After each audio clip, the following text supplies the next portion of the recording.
Nunca mejor dicho la palabra constructiva, porque hablamos de misteriosos constructores, los de las pirámides de Gizeh. Parece mentira el misterio que tienen estos monumentos, sean lo que sean, que repentinamente esta semana todos los periódicos del mundo han llevado de nuevo a las pirámides a sus portadas. Tengo sobre mi mesa periódicos árabes de otros países, periódicos por supuesto de España, que hablaban de la pirámide de Keops se niega a revelar su enigma. Así lo decía la edición de ayer del País. ¿Qué ha ocurrido en Egipto para que la información vuelva a dar la vuelta al mundo? Pues sencillamente que un robot llamado Pyramid Rover, con la increíble cobertura de National Geographic, se ha metido en las entrañas de esta construcción, intentando llegar a uno de los grandes enigmas que han guardado la pirámide de Keops, que era la llamada cámara secreta, puerta de Gantenbrink. Vamos a hablar hoy de todo ello. Y vamos a hablar en Milenio 3, porque hemos sido el único programa que teníamos allí un corresponsal, viviendo todo eso minuto a minuto, segundo a segundo, y ya conectamos con él la semana pasada. Francisco Contreras ha llegado, pues bueno, prácticamente está con las maletas en el estudio 1 de la cadena SER en Madrid. Francisco, buenas noches, amigo. Recién llegado. Buenas noches, Iker. Buenas noches a todos los oyentes de Milenio 3. Una experiencia, imagino, magnífica estar allí viviendo lo que parecía iba a ser, o ha sido, ahora nos explicaron los expertos, un auténtico hallazgo. Imborrable, una experiencia fantástica, emocionante, increíble, indescriptible. Costaría mucho volver a verbalizar todas las emociones que se sentían en aquel momento, tanto a nivel profesional como a nivel personal, ¿no? Son de esas experiencias, de esas aventuras dedicadas al mundo del misterio que dejan huella, sin lugar a dudas.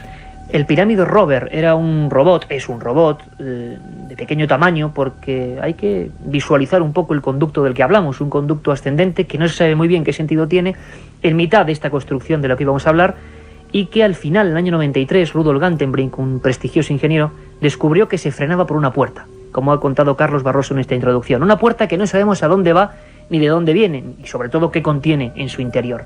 En el año 93, toda aquella investigación, tampoco sabemos bien por qué, se clausuró, no continuó, hubo un montón de enigmas revoloteando aquella historia.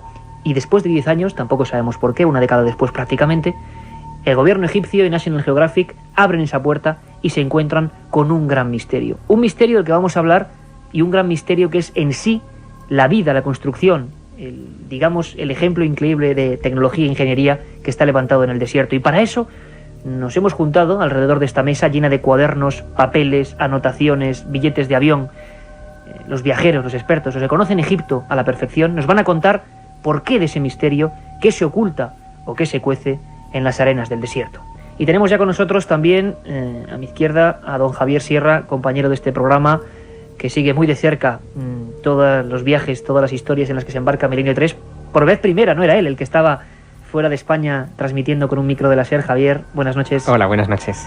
Muy brevemente, porque luego vamos a hablar con muchos expertos. Tú desde luego conoces, has publicado tu último libro, va sobre eso, va El secreto egipcio de Napoleón, ni más ni menos. Eres un amante auténtico del país de los faraones.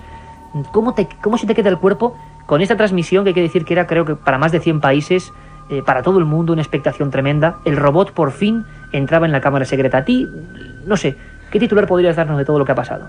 Bueno, yo el titular que le pondría a esta historia es Expectación, el misterio continúa.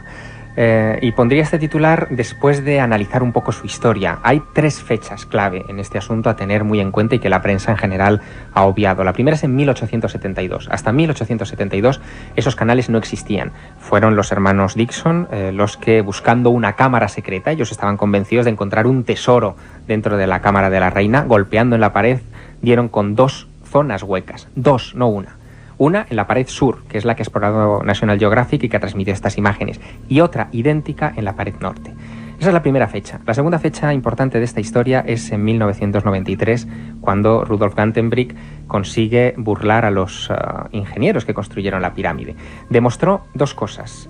Primero, que aquellas cavidades que habían descubierto los hermanos Dixon en 1872 no eran un accidente en la pirámide, es decir, era una obra de ingeniería hecha ex professo que se adentraba mucho dentro del monumento, 60 y tantos metros dentro del monumento, la que se exploró en el lado sur al completo, y la del lado norte no se pudo completar la exploración porque había una barra metálica utilizada también por otros exploradores de la pirámide que intentaron raspar allí y se quedaron con la barra dentro, y por lo tanto el robot no pudo salvar ese obstáculo y no se sabe dónde va a parar, ni si va a dar a otra cámara secreta o a otra puertezuela secreta, no lo sabemos sencillamente. Y la tercera fecha es esta, del 2002, cuando National Geographic, siguiendo los pasos del año 93, llega hasta la puerta de Gantenbrink, a la puerta del canal sur, del lado sur, de la pared sur de la Cámara de la Reina, la perfora y encuentra otra puerta. Ahora, tú te preguntabas antes por qué se produce todo esto. Yo creo que la respuesta, y creo que esto debería ser objeto de discusión en esta mesa esta noche, es ni más ni menos que un personaje, que es el doctor Zahi Hawass.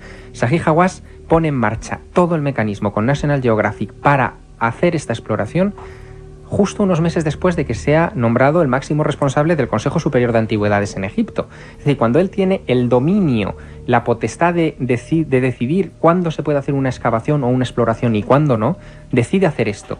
Y decide hacerlo, y yo creo que este es el punto, el turning point que dicen los ingleses, el punto clave, en el momento y para, digamos, contraatacar a toda la gente que en estos últimos años había hecho especulaciones sobre esa portezuela. Es decir, es un ataque personal, yo creo, en muchos aspectos, y lo han demostrado las declaraciones de Hawass, contra Rudolf Gantenbrink, contra Robert Bauval, Graham Hancock y toda la gente que había especulado sobre qué había detrás de la puerta. Un tremendo follón, Javier, a nivel de los que, repito, sabéis de Egipto, yo simplemente he sido un viajero más a ese país maravilloso. La gente se preguntará por qué hay tantos misterios en torno a esas construcciones, por qué 4.500 o 5.000 o los que sean años después seguimos hablando de ellas y cómo son capaces con esa fuerza increíble de volver a la palestra de la actualidad. Manuel Delgado es nuestro tercer invitado en esta mesa.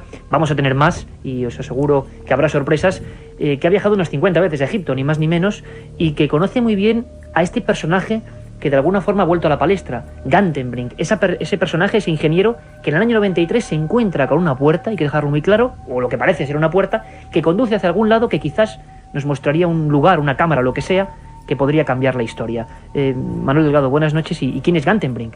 Hola, muy buenas noches. Como ha dicho Javier, Gantenbrink es el ingeniero que es contratado por el señor Stadelmann, que en aquella época, en el año 93, dirigía el Instituto Arqueológico Alemán del Cairo, y son los encargados de limpiar los 4 canales de ventilación, los 2 que había en la Cámara del Rey y los 2 de la Cámara de la Reina.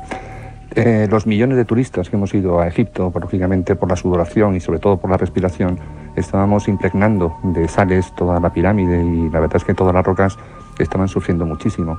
Entonces, en el año 1992 se hizo la primera exploración de los canales de la Cámara del Rey. Se consiguieron limpiar y en los 2 canales se pusieron una serie de ventiladores que empezaron a dotar a la pirámide de un aire más o menos renovado, ¿no? Actualmente los accesos a la pirámide se han restringido a 2 grupos de 150 personas, uno a las 9 de la mañana y otro a la 1:30, con lo cual también se preserva mucho la pirámide. En el año 93 es cuando Rudolf Gantenbrink vuelve con sus exploraciones a la Cámara de la Reina. Hasta entonces solamente los hermanos Dixon pues habían abierto los huecos, y Petrie, que fue el gran mensurador de la Gran Pirámide, había logrado meter una serie de palos, ¿no?, que los iba uniendo, y había llegado hasta una profundidad de los 9 metros. Hasta el año 93 no se sabía que esos canales llegaban más allá de los 9 metros, hasta que Rudolf Gantenbrink metió uno de estos robots y consiguió llegar a una distancia de 60 y tantos metros, que fue cuando descubrió por la puerta esa que misteriosa lleva su nombre. puerta. Uno se encuentra, y todo el equipo nos encontramos, Katia Rocha, Carmen Porter, Carlos Barroso, Elena Sánchez, nuestra técnico hoy, llevando los mandos firmemente de esta nave de misterio y comunicación. Nos encontramos muy a gusto entre gente que sabe tanto de ese país que nos fascina. Pero quédense con ese nombre, ¿verdad? Gantenbrink. Volvemos en un momento. Un viaje en busca del misterio. Milenio 3, en la SER. Oiga, por favor, ¿el realizador del spot de Bacardi 5? Sí, soy yo, que bien, le gusta, ¿eh? Sí, lo hemos estado visionando, está bien. Dice usted Bacardi 5, dice usted que es un ron oscuro, que es distinto al normal. Queda muy bien, yo creo. Dice lo de añejado al menos durante 5 años en barrica de roble americano. Contrapuntos, Está bien. vamos de la cámara arriba, muy Está muy bonito. bien. Ahora una sola cosa, que Sí. en vez de salir la botella de Bacardi 5, sacaste una lata de tomate. Pero es que mi mujer tiene un supermercado y digo, pues aquí le damos salida. Ya, pues es que no es lo mismo, ¿eh? Pero iluminado bien, ¿no? Sí, no, la iluminación está Eso es lo correcta. importante. Bacardi 5. El ron añejo que no te esperabas. Aparte de gozosos, dolorosos, gloriosos, los misterios de la Iglesia son sorprendentes e inexplicables. La periodista Carmen Porter te ayuda a desvelarlos en Misterios de la Iglesia, una obra que saca a la luz los episodios más impactantes del fenómeno religioso. Exorcismos, apariciones, cuerpos incorruptos, estigmas. Misterios de la Iglesia, de Carmen Porter, publicado por Editorial Edad. La otra realidad. Fenómenos extraños. Misterios sin resolver. Milenio 3. En la SER. Uno tuvo la suerte de compartir días y horas con Rudolf Gantenbrink en Turín, viendo la sábana de Turín, y bueno, fue una experiencia inolvidable tener, por ejemplo, como guía en uno de los museos egipcios más importantes a este ingeniero alemán cuyo nombre todos nos hemos aprendido de memoria porque ha vuelto a todas las palestras informativas. Él fue quien descubrió ese pasadizo y esa puerta, y a él le debemos el honor de conocer algo más de la arqueología. Me gustaría saber cómo se encuentra, cómo está y qué opina Rudolf Gantenbrink. Rudolf Gantenbrink, buenas noches. Buenas noches. ¿Cómo te encuentras? ¿Qué tal va todo? ¿Cómo ves todo esto que está pasando ahora mismo? ¿Qué opinas? Va muy bien, todo va muy bien. Para mí estaba muy interesado porque lo allá diciendo en 93 que cuando esto es una puerta, cuando esto es un portícolis, que pueden ser tres, un después del otro. Tres puertas, una detrás de la otra, ¿no? Sí, Rudolf Gantenbrink fue el primero en informar que había tres puertas. Lo han encontrado ya la segunda puerta. Hay una más, eso es seguro ahora. Rudolf, aquí en España nos hemos quedado todos muy impresionados. La gente no sabe realmente cuál es el misterio.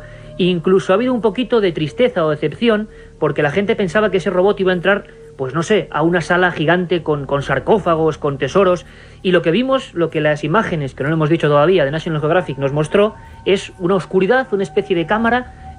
Rudolf, por lo que tú sabes, ¿qué puede ser eso? ¿Qué se ha encontrado ahora mismo? ¿Qué puede haber detrás de esa tercera puerta? Bueno, eso es muy claro que es una segunda puerta. Lo ha visto ya las imágenes. Es un poco complicado porque es un objetivo que es no muy lejos de la puerta. Entonces lo vemos ya unas golpes de tratamiento, pero eso también lo ves en las imágenes míos muy cerca.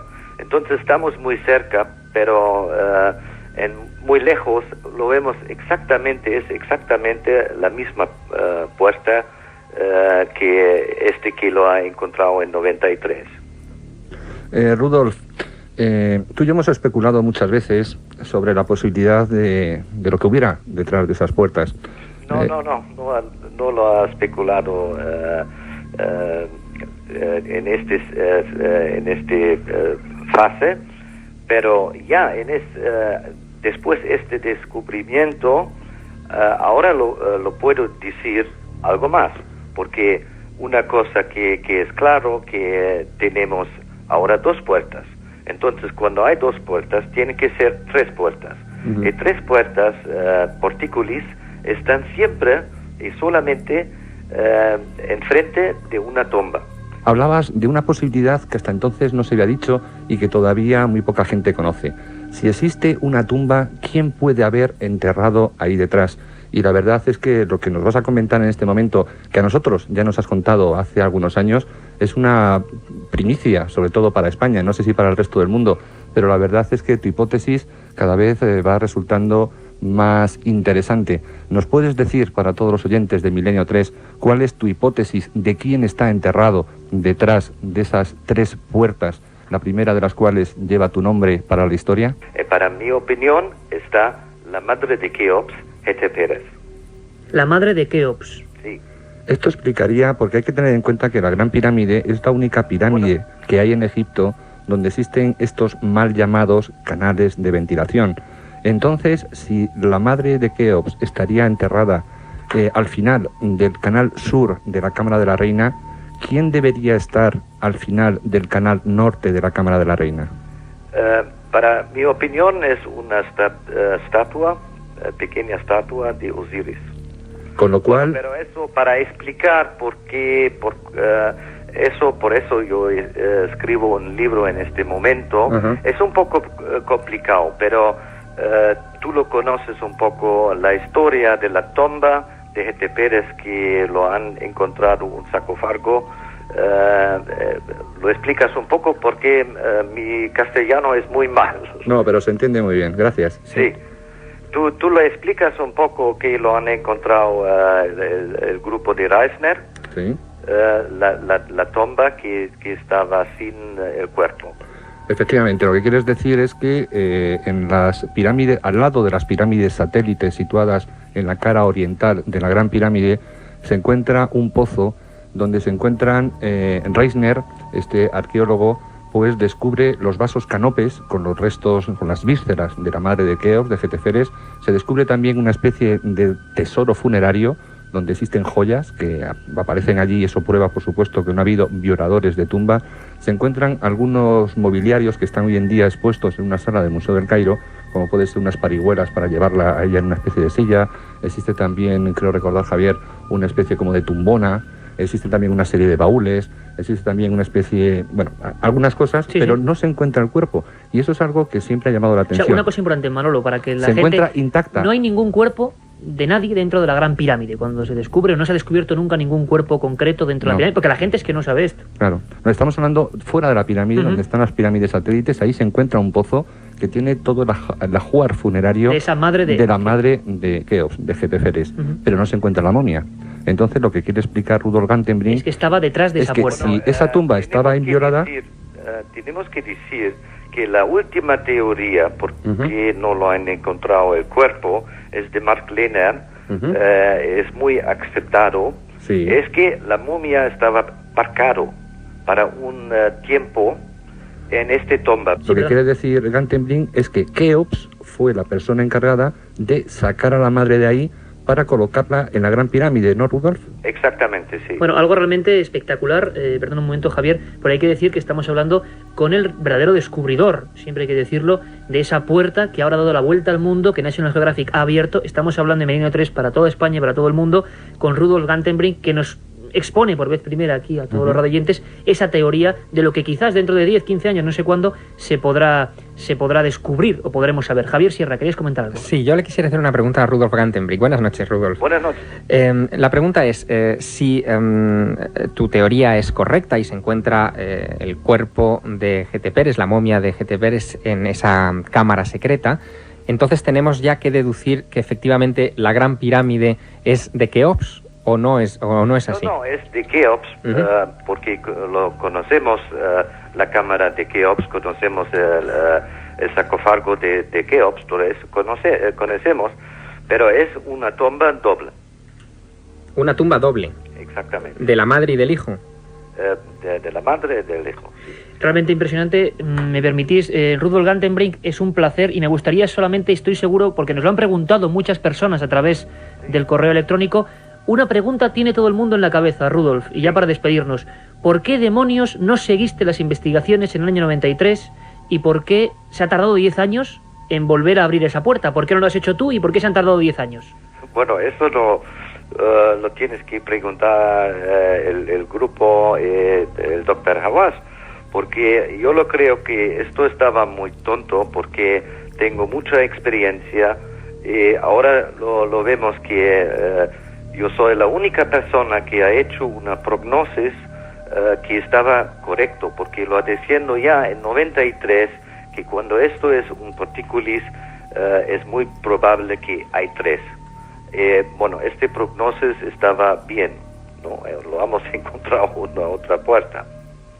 Rudolf, la verdad es que ha sido un placer tenerte aquí con nosotros. Nos has dejado un poco helado. Estoy seguro que cientos de miles de personas en España van a empezar ahora a preguntarse muchas más cosas, porque tú ya anunciaste que había 3 puertas. Parece ser que la ciencia te da toda la razón y esperemos, quizá no sabemos cuándo, que ese gran secreto, podríamos llamar el secreto de Gantenbrink, el secreto de la pirámide, se descubra dentro de poco. Ha sido un placer. Muchas gracias por compartir tu sabiduría con nosotros y tus descubrimientos. Gracias, Rudolf. Gracias.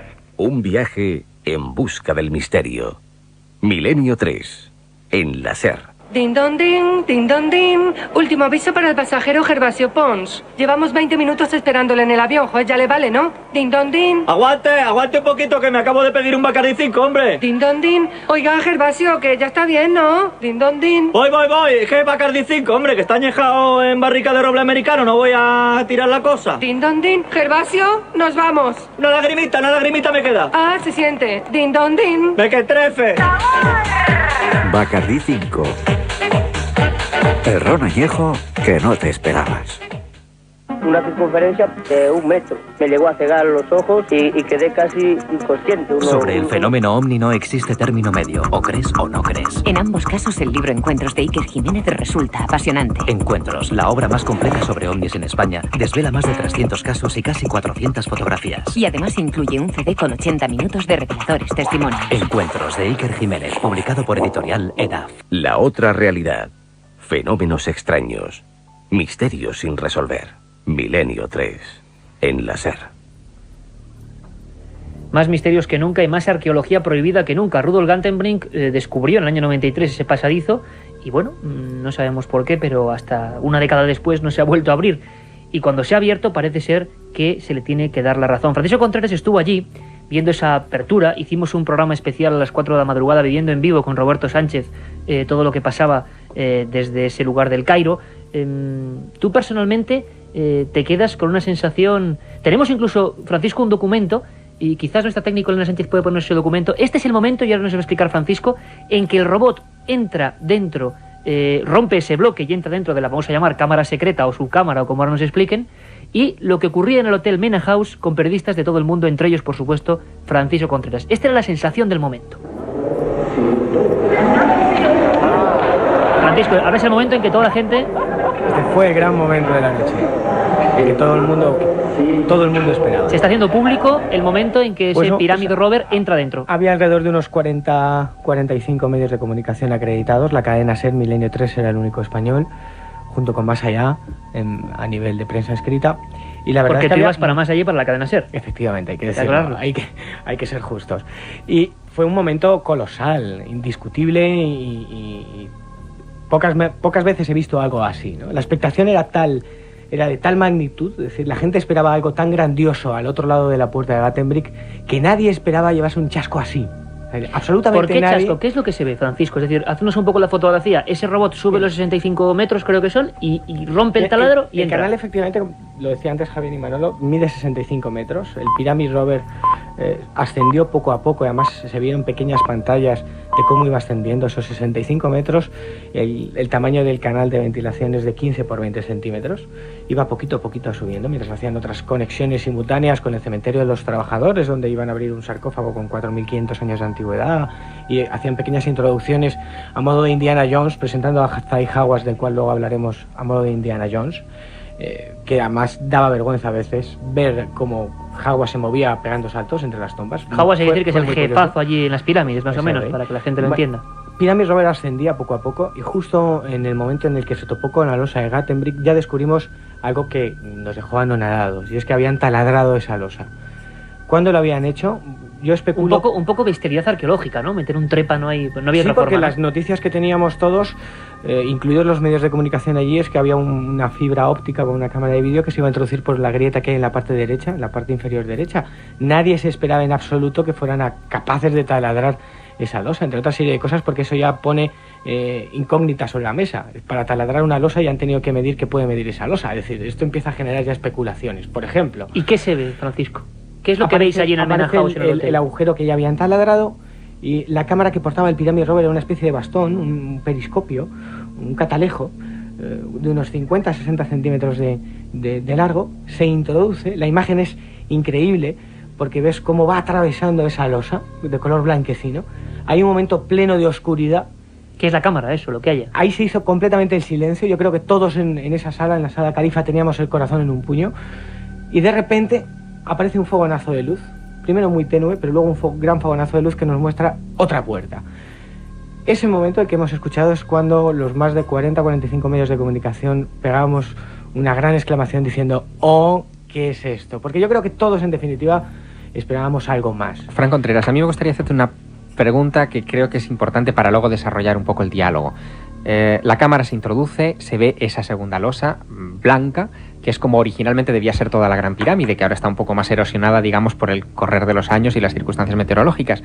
Pero hay unas declaraciones del doctor Hawass, inmediatamente posteriores, que las reproducen todos los medios de comunicación y las agencias de prensa del mundo, donde él dice textualmente que sobre esa losa hay huellas dactilares y que esas huellas dactilares demuestran que los egipcios construyeron las pirámides, que no fue ningún ser sobrenatural ni nada por el estilo. Mi pregunta es, y tiene toda la mala intención del mundo porque tengo algunos datos añadidos a esto que me gustaría comentaros después. ¿Tú viste esas huellas dactilares? ¿Las vio algún medio de comunicación? ¿En algún momento las imágenes que se han divulgado reflejaban que efectivamente allí pudiera haber alguna huella dactilar de alguna clase? En absoluto. Te digo además, cuando Zahi Hawass estaba dando esa rueda de prensa, nosotros estábamos en directo aquí en la cadena SER, en Si Amanece Nos Vamos. Yo intenté traducir partes de esa rueda de prensa. ¿Escuchaste estas declaraciones? Se escuchaban esas, y te puedo asegurar que he visto 2 o 3 veces más en diferentes canales de televisión, entre ellos La Egipcia, las imágenes, y en ningún momento se ve ninguna huella dactilar. Es más, si quieres te hago una breve descripción de lo que parece ahí.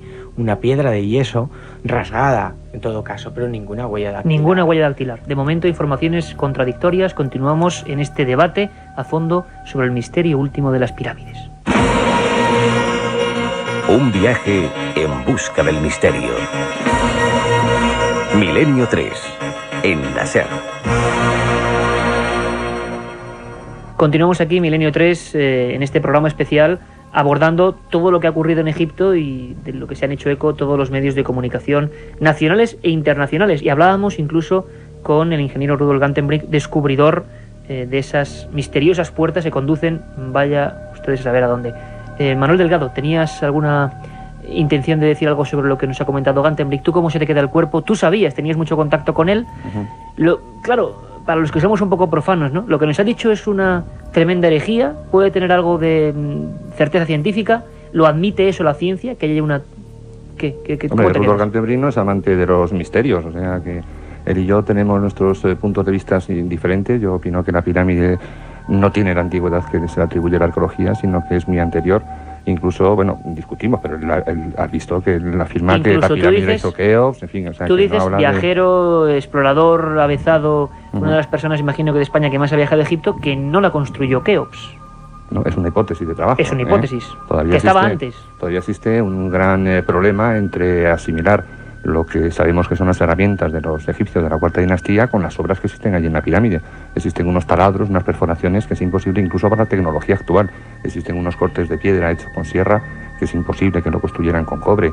Es decir, el mover 3 millones de bloques de piedra en el periodo de vida de Keops. Es decir, existen muchísimas preguntas todavía sin respuestas en la pirámide, ¿no? Y el atribuir la pirámide a Keops me parece que en este momento es simplemente una hipótesis más de las muchas que hay, ¿no?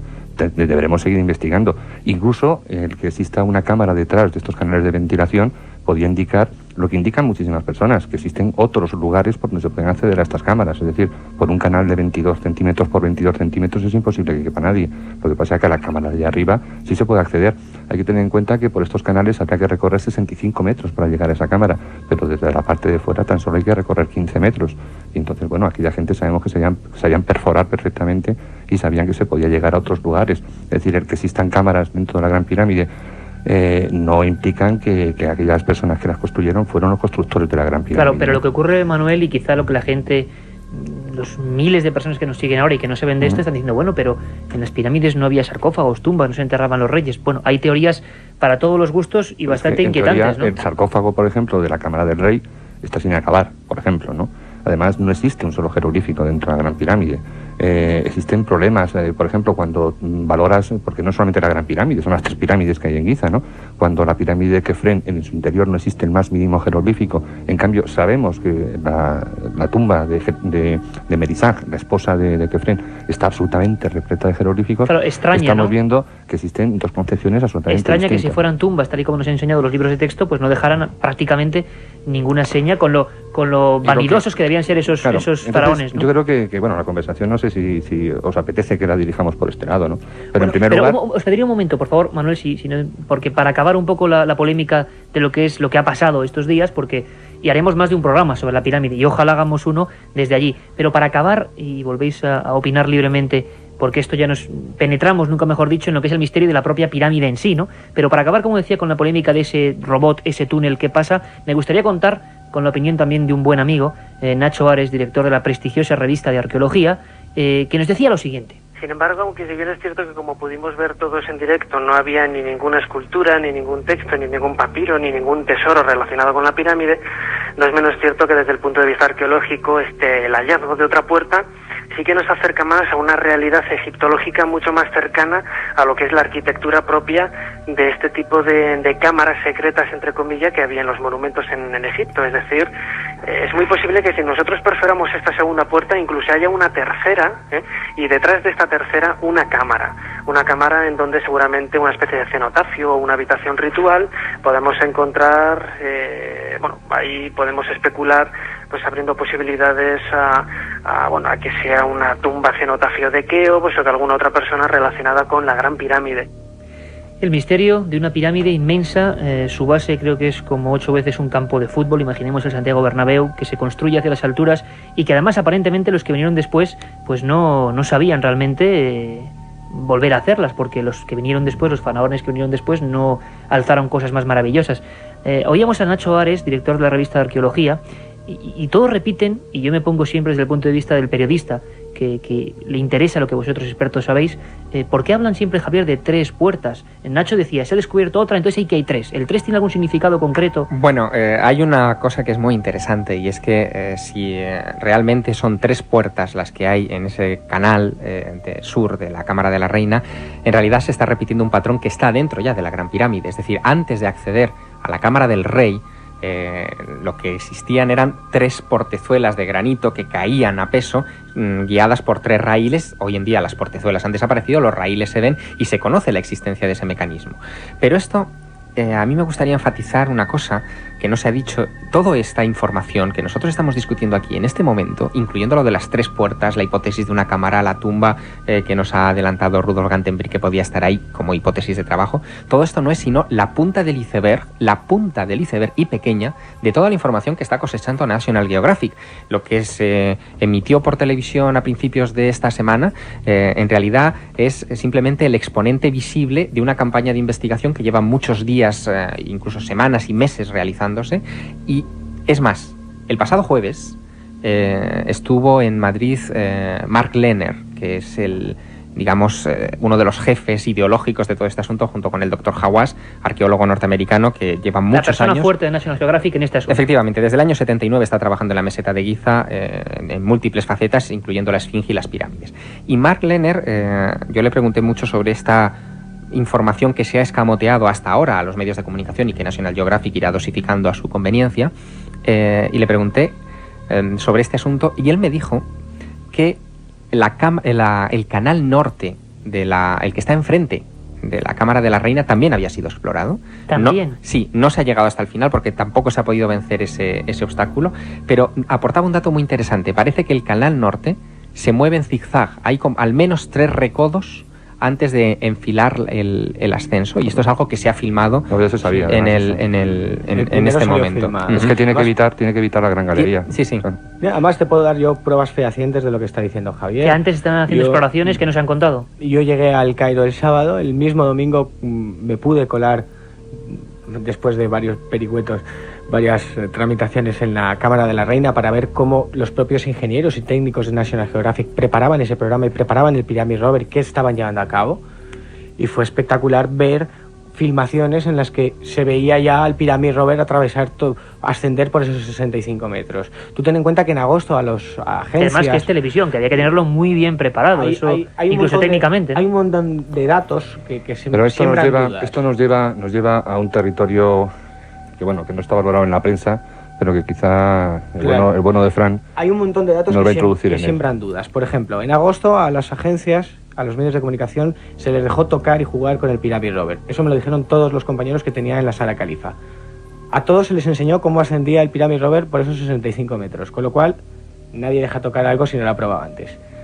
Un día antes yo vi las filmaciones de las primeras pruebas. Es más, hablábamos del taladro, vi la maqueta que habían utilizado y que iban a utilizar en pocas horas, si no esa misma noche del domingo, al día siguiente por la mañana, para hacer la prueba del taladro. El Pyramid Rover, ese pequeño robot, ¿Y cómo se ha quedado la gente llevaba un sensor allí? de conductividad para medir si los pomos de bronce tenían continuación al otro lado. Pero una Llevaba cosa, un GPR Francisco, para medir si había más, el grosor de las paredes del canal de ventilación para saber si había más cámaras al otro lado. Llevaba un medidor de fuerza. Y una pregunta, Así, ¿cómo se sigue, queda, sigue. Francisco, cómo se queda la gente? ¿Cómo se quedan los periodistas que estáis allí en ese momento, que es lo que hemos vivido en la grabación, cuando solo ven una cosa negra, una especie de cámara, que yo tampoco sé muy bien qué tamaño tiene esa cámara? No, es el mismo conducto que vas a otra puerta. Bloqueado, bloqueado por 3 puertas distintas. Ah, o sea, no hay algo intermedio. No hay cámara. Es el mismo conducto, que hay tres hay un espacio de unos 50-60 centímetros que es exactamente igual a escala que el conducto que conduce a la Cámara del Rey. Es decir, que es un pasillo interrumpido por 3 puertas. Javier, por 2, decía Manuel Delgado, una de sus teorías, que para él Keops, y esto es tremendo, imagino, a nivel científico, como hipótesis de trabajo, por supuesto, una herejía, puede que no sea el constructor, sino que eso estaba de antes y digamos que la reutilizó o alguna cosa así, ¿no? Sería un usurpador, sí. Javier, ¿tú qué opinas? Bueno, eso es perfectamente plausible por lo que sabemos del antiguo Egipto, es decir, los antiguos egipcios eran expertos en reutilizar, en esa especie de reciclaje de monumentos, que algunas veces se hacía incluso con el beneplácito de la población. No hay más que recordar el templo de Abidos, por ejemplo, construido por Seti I, pues fue reutilizado, incluso las inscripciones con el nombre de Seti fueron tachadas o reexcavadas por Ramsés II, su hijo, y ahí aparece en esa especie de mezcla extraña, ¿no? En el caso de la Gran Pirámide, bueno, no tenemos pruebas, es una hipótesis, como dice Manolo, no tenemos pruebas ni en un sentido ni en otro, pero hay muchas cosas que no encajan en Giza con la cronología oficial, muchas. Una de ellas que aparentemente los de después no supieron igualar a la Gran Pirámide, ¿o qué? Primero que la Gran Pirámide, y en eso están de acuerdo los que dicen que es de Keops y los que dicen que es anterior a Keops, la Gran Pirámide es un monumento único en Egipto. Es decir, no hay nada parecido, ninguna disposición interna de cámaras es ni remotamente similar, quizá con la excepción de la pirámide roja de Dashur, pero como casi excepción. Y otro de los elementos que lo hace único son los llamados canales de ventilación, que evidentemente no eran de ventilación. O sea, eso no se encuentra en ningún otro monumento y por lo tanto los egiptólogos están perdidos porque al no tener referencia de otras pirámides no saben lo que hay después, ni por qué se hicieron, ni para qué, ni nada por el estilo. Pero hay otro elemento que también juega mucho en este asunto y que sigue siendo objeto de agrias controversias, que se refiere a la Esfinge y a la erosión geológica de la Esfinge. La Esfinge tiene un grado de erosión tan alto que geólogos que la han estado estudiando en estos últimos 10 años sostienen que solamente es explicable por la pluviometría, por fuertes lluvias sobre la Esfinge que la fueron erosionando durante años y años. El problema es que en el 2500 a.C., hace 4500 años, en la meseta de Giza era una zona desértica ya y no llovía. Tenemos que remontarnos a épocas anteriores para explicar esa erosión acuática de la Esfinge y los geólogos hablan de 7000 años antes de Cristo, por lo menos. Eso rompe todas las cronologías. Absolutamente todas las cronologías. Egipto ¿no? No existía para los Oficiales. egiptólogos. A mí me gustaría, porque prácticamente pues es una pena y vamos a tener que remontar este programa a otro debate mucho más profundo. Manuel Delgado me indica algo, pero preguntarte sobre todo, Manuel, ¿crees tú que el gran secreto, vamos a llamarlo así, de la pirámide y con ello quizá de esa cultura impresionante está dentro de este pasadizo, dentro de lo que está escarbando el robot o no? Yo creo que sí, pero también habrá muchísimas cosas más dentro de la Gran Pirámide. Es decir, si empezamos a valorar la cantidad de cámaras secretas que existen dentro de la Gran Pirámide, que han investigadores de todos los tiempos, incluso utilizando moderna tecnología, como por ejemplo la Universidad de Waseda, el doctor Yoshimura, como por ejemplo los arquitectos estos Dormion, el francés, como otras personas que han utilizado la microgravimetría dentro de la Gran Pirámide, están detectando dentro del monumento un montón de cámaras que darían veracidad a aquellas antiguas leyendas, a aquellas tradiciones que afirman que desde debajo de la Esfinge existiría una especie como de templo del que aparecerían unos pasadizos que irían a las 3 pirámides en una especie de ceremonias de iniciación, y que estos pasadizos recorrerían cámaras del interior de las pirámides a las que no se accede por los ramales actuales que existen. Date cuenta una cosa, la Gran Pirámide, existe la cámara más grande de la Gran Pirámide, la Cámara del Rey, mide 10 por 5 metros, más o menos, ¿no? 50 metros cuadrados. Pues como esa cámara podría haber en toda la Gran Pirámide 10.000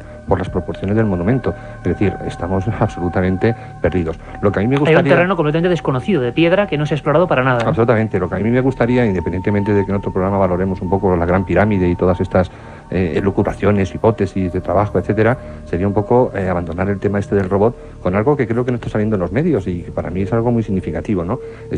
Tengo aquí delante pues una revista en la que aparece una de las múltiples entrevistas que ha sacado el National Geographic, en la que aparecen unas afirmaciones del doctor G. Hawass, que dice una cosa, dice: estoy harto de arqueólogos aficionados que llegan y se ponen a investigar sin tener la capacidad ni la experiencia suficientes. Llevo años deseando saber lo que hay al otro lado de esta losa de piedra, pero necesitaba la colaboración de una institución seria y solvente para afrontar este proyecto. De esta frase que dice Hawass yo encuentro 4 grandes problemas y 4 cosas que no se atienen a la verdad. Primero, Rudolf Gantenbrink ofreció ya hace muchísimos años todo un equipo destinado a hacer arqueología científica. Y no le dejaron. Porque yo lo que he visto en la televisión y todo este show que ha puesto el National Geographic me parece una verdadera vergüenza. Primero, por la cantidad de... Para mí yo creo que la arqueología y la ciencia está reñida un poquito con el show, ¿no? Yo creo además que nos han mentido absolutamente porque ya sabían perfectamente lo que iban a ver, ¿no? Por otro lado, veo una animadversión del doctor Zay Hawass que nunca podrá cambiar la historia, porque esa puerta seguirá llamándose siempre la puerta de Gantenbrink, no la puerta de Hawass. Date cuenta que cuando Gantenbrink descubre esta puerta, y Gantenbrink, después de hacerla pasar el vídeo por todos lados, no le hacen ni caso. Esto que dice Hawass, que le interesa mucho lo que hay detrás, no, de las primeras, entonces, una cosa, Manolo, las primeras informaciones que da Hawass es que le importa 2 narices porque sabe que no hay nada. Entonces, ¿qué hay de fondo? Y a Gantenbrink volvemos al principio del programa, claro, a lo que estábamos diciendo, la motivación. Persona no grata por hacer arqueología sin permiso. Por otro lado, Hawass les ofrece un robot que es capaz de torcer, cosa que no se podía hacer y que a mí me extraña que este robot haya hecho el Canal Norte, porque no podía torcer tampoco. Le ofrece una forma de hacer arqueología científica sin romper nada, porque date cuenta que el taladro que hacen ahora en la puerta de Gantenbrink ha roto uno de los pomos de cobre. O sea, la arqueología no se puede hacer así. Él ofrecía un robot que inoculaba una especie de gas, el FZKW, que este gas se cogía y con un espectrómetro sabían, por la mezcla que hacía con el aire que había detrás, si efectivamente había algo. Tenía también equipos de microgravimetría. Tenía un montón de cosas, le ha permitido. Y no se le hizo caso precisamente por un problema de protagonismo. Y yo creo que aquí la única frase que para mí es absolutamente elocuente es cuando dice Hawass que él necesitaba una institución seria y solvente. Para mí el National Geographic no es serio en este sentido. Lo que sí puede ser solvente, porque aquí en todo este asunto yo lo único que veo es un montón de maletines con un montón de dólares para que la arqueología se convierta en un show. Algo que por supuesto no alimenta. Duras aclaraciones y duras declaraciones también de Manuel Delgado, siempre suyas un detalle solamente, Iker, para que veas la dureza del protagonismo de Hawass. Cuando estábamos en la rueda de prensa, algo que no pudo ver nadie y que solamente estábamos ahí en los medios de comunicación y nos quedamos anonadados, se levantaron 2 reporteros para hacer preguntas delicadas, entre comillas, sobre si esto era un montaje, si esto era en directo, y a los 2 les echaron. Caramba. Eso tampoco se ha salido de la prensa. Un montón de misterios que desde luego está clarísimo y nos lo va a pedir la propia audiencia que llamó esa noche a la cadena SER colapsando centralitas en Madrid y en Barcelona para ver si tratábamos el tema, y lo volveremos a hacer porque es amplísimo. Javier, la última pregunta del programa, tardaremos mucho en saber, ¿crees tú, qué secreto hay ahí? Esa misma pregunta le formulé el jueves a Mark Lehner y él lo que dijo es que era muy elocuente al respecto. Lo que dijo es que dependía de Hawass y del show televisivo subsiguiente para la puerta segunda y para la puerta tercera. O sea, de la solvencia, ¿no? Caramba, lo que hemos llegado, la puerta de Gantenbrink, la puerta de Hawass, la puerta en definitiva del misterio egipcio, continúa cerrada o al menos con otra losa. La Gran Pirámide mantiene a buen recaudo sus secretos y aquí por lo menos hemos intentado con los mejores expertos saber algo más. Ahora os dejo con un informativo completísimo de lo que ha pasado esta semana, porque no solo de Egipto vive el hombre, ha habido muchas más cosas. Os dejamos con Carlos Barroso. Mano de Cristóbal Colón, Diego, que permanecían enterrados en el jardín de la fábrica de cerámica de la Cartuja en Sevilla. Los huesos serán sometidos ahora a una prueba de ADN, la primera que se realice a un miembro de la familia Colón. Los análisis a los restos de Diego en sí solo servirán para algo si se los compara con posibles pruebas a los huesos de Cristóbal Colón y a los de su hijo Hernando. Los permisos para realizar la prueba de ADN a los restos del almirante y a los de su hijo ya están solicitados al Cabildo de la Catedral de Sevilla y a los gobiernos de España y de la República Dominicana, los 2 países que aseguran estar en posesión de los auténticos huesos de Cristóbal Colón. Enseguida nos lo cuentan desde Sevilla. Antes avanzamos otras noticias en titulares con Carmen Porter. Detectados por primera vez indicios de la existencia de agua en otros sistemas planetarios. La expedición Kraken continúa la búsqueda del calamar gigante. Nuevos descubrimientos sobre Otzi, el hombre de hielo. Un grupo de investigadores ha dado el primer paso para resolver el enigma del lugar en el que se encuentra enterrado Cristóbal Colón. El martes pasado fueron exhumados en Sevilla los restos de Diego Colón, el hermano del almirante, a los que se practicará la prueba del ADN. El resultado habrá que compararlo con los huesos españoles y dominicanos de Cristóbal y así poder saber, entre otras cosas, cuáles son los auténticos. Radio Sevilla, Mercedes Díaz. ¿Dónde nació Colón y dónde está enterrado? El martes, 2 trabajadores de la fábrica de cerámica Pigman de la Cartuja, en Sevilla, abrieron la pequeña urna de zinc donde están los restos de Diego, hermano de Cristóbal Colón, y es el primer paso para descubrirlo. El Departamento de Genética de la Universidad de Granada, junto a otros laboratorios de referencia de Alemania, California y España, realizarán pruebas de ADN a estos huesos y cuando el Gobierno de la República Dominicana y el de España lo autoricen, harán lo mismo con los cadáveres que están enterrados en la Catedral de Santo Domingo y en la de Sevilla. En la capital andaluza está enterrado su hijo, Hernando Colón, y según algunos historiadores, también el almirante. Otros mantienen que está en Santo Domingo. Así que comparando el ADN de estos cadáveres, se despejará la incógnita y también se podrá saber si Cristóbal Colón es hijo del mallorquín príncipe de Viana, porque el Departamento de Genética de la Universidad Granadina ya le ha realizado las pruebas de ADN a ese cuerpo. Varios astrónomos italianos han descubierto la existencia de agua en la atmósfera de algunos planetas fuera del sistema solar. Esta circunstancia aumentaría la posibilidad de que pueda existir vida extraterrestre. Carmen. El equipo italiano utilizó un radiotelescopio de 32 metros para buscar emisiones Maser de agua, que son las microondas que podrían indicar la existencia de agua en la atmósfera de un planeta. Y el resultado fue sorprendente, ya que encontraron emisiones de este tipo en 3 sistemas planetarios distintos. Según los astrónomos del Instituto de Ciencia Cósmica y Planetaria de Roma, esta es la primera vez que se detectan indicios de la presencia de una molécula prebiótica en un planeta extrasolar. También declararon que si se confirma que realmente hay agua, sería un descubrimiento histórico y el primer paso en la búsqueda de señales de vida en otros planetas. Los investigadores de la expedición Kraken, que partió hace 2 semanas por aguas del Cantábrico en busca del calamar gigante, continúan sus estudios marinos. De momento, el calamar no ha sido visto, pero sí algunas especies de peces bastante extrañas. Nos lo cuenta desde el barco de la expedición, aquel en el que estuvo el equipo de Milenio 3 la semana pasada, el zoólogo y director de Translove Films, Fernando Iglesias. Pues tenemos, desde la última vez que estuvisteis el equipo en el barco, tenemos algunas novedades, algunas interesantes y algunas, por desgracia, un poco desalentadoras. Por una parte tenemos noticias nuevas del abismo, hemos metido la cámara en otra posición diferente, muy cerca del fondo, casi tocando, y con unos sacos de relleno de cebo, y hemos tenido esta misma mañana al amanecer, estamos en una de las guardias y hemos visto la llegada de un nuevo tipo de peces, que son unas brótolas que hay en el fondo, un pez también pues un poco anguiliforme como son todos estos del fondo, pero de mayor tamaño. Y tenemos, por desgracia, también la noticia que dar de una de las boyas, la boya que además tenía en los discos duros registrado todos aquellos tiburones que veíamos al principio, pues ha desaparecido. Científicos suizos han localizado la región cerebral relacionada con las experiencias extracorporales, los denominados viajes astrales. Ha sido por casualidad mientras sometían a un tratamiento a una mujer epiléptica. La mujer comenzó a describir lo que veía como si estuviera flotando sobre su propio cuerpo. Los científicos sospechan que los viajes astrales están relacionados con una región que se halla en la parte derecha de la corteza cerebral, llamada circunvolución angular, la cual guarda relación con la información visual y con las sensaciones del tacto y el equilibrio. El fenómeno también ha sido explicado por algunos pacientes que han sufrido un accidente cerebrovascular, un episodio de epilepsia o migrañas. Los investigadores suizos indujeron la sensación, que duró unos segundos, 3 veces en la paciente, quien dijo haberse sentido muy ligera y haber flotado sobre la cama a una altura de 2 metros cerca del techo. Brevemente les contamos también otras noticias de interés.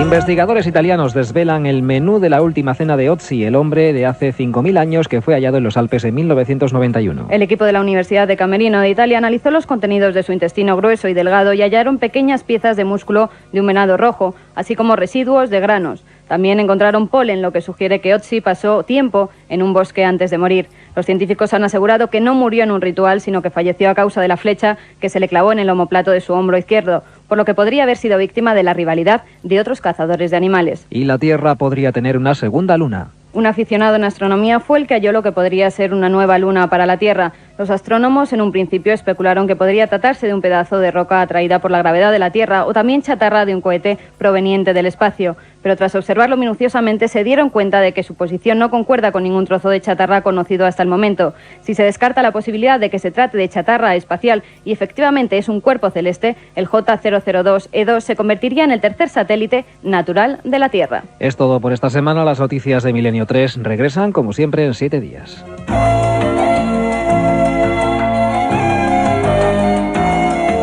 Y nuestra particular sintonía de despedida, avanzando hacia la recta final de este Milenio 3. Los mails, Carmen Porter, que tienen que ser enviados, ¿a dónde? A milenio3@cadenaser.com, milenio3 con número @cadenaser.com. Hasta allí nos ha escrito Miguel Ángel Tenorio, que nos dice si podríamos hablar en algún programa sobre los dogones. Bueno, un gran misterio, los dogones de Mali y sus conocimientos astronómicos. Por supuesto que haremos un programa íntegro sobre ese gran misterio. Un tema que sé que a ti te gusta y que nos pide Javier Valero, y que es el caso Villares, nada más y nada menos, y su relación con JJ Benítez. Bueno, JJ Benítez, maestro Benítez y amigo, que estuvo hace un par de semanas, la primera vez que hablaba después de su delicada operación, de la que ya está totalmente recuperado.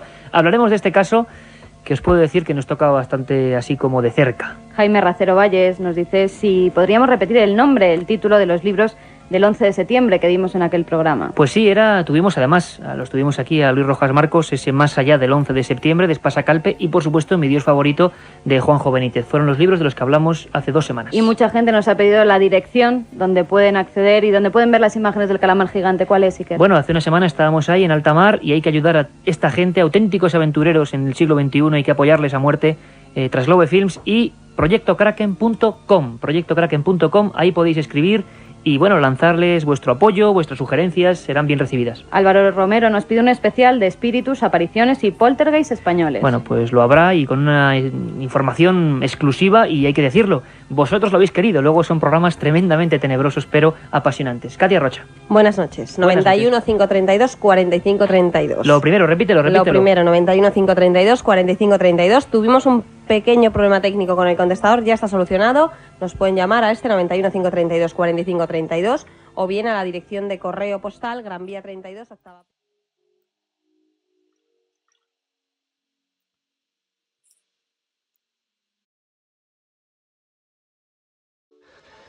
¿Qué pasa? Ladraban los perros, nos han despertado. ¿Te has hecho daño? Creo que lo ha hecho Dios. ¿Qué dices, Morgan?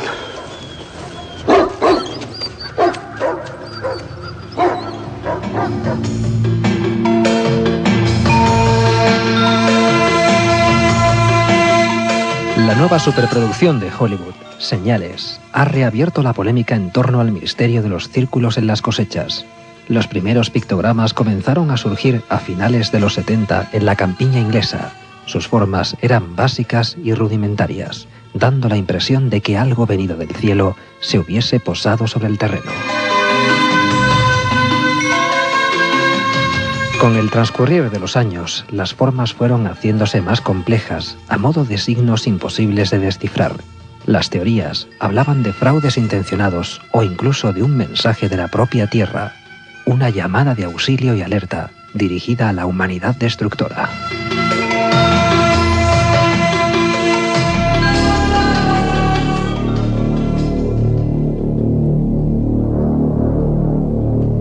Buenas noches, comenzamos Milenio 3. Os habla Iker Jiménez para todas las redes de emisoras de la cadena SER, para España y para el mundo, como siempre. Y la verdad es que un poco consternados porque en todo el planeta vuelve a hablarse del misterio de los círculos de las cosechas, aunque hoy comprenderemos y sabremos que no solo son formas circulares las que aparecen en la campiña inglesa y en otras partes del mundo.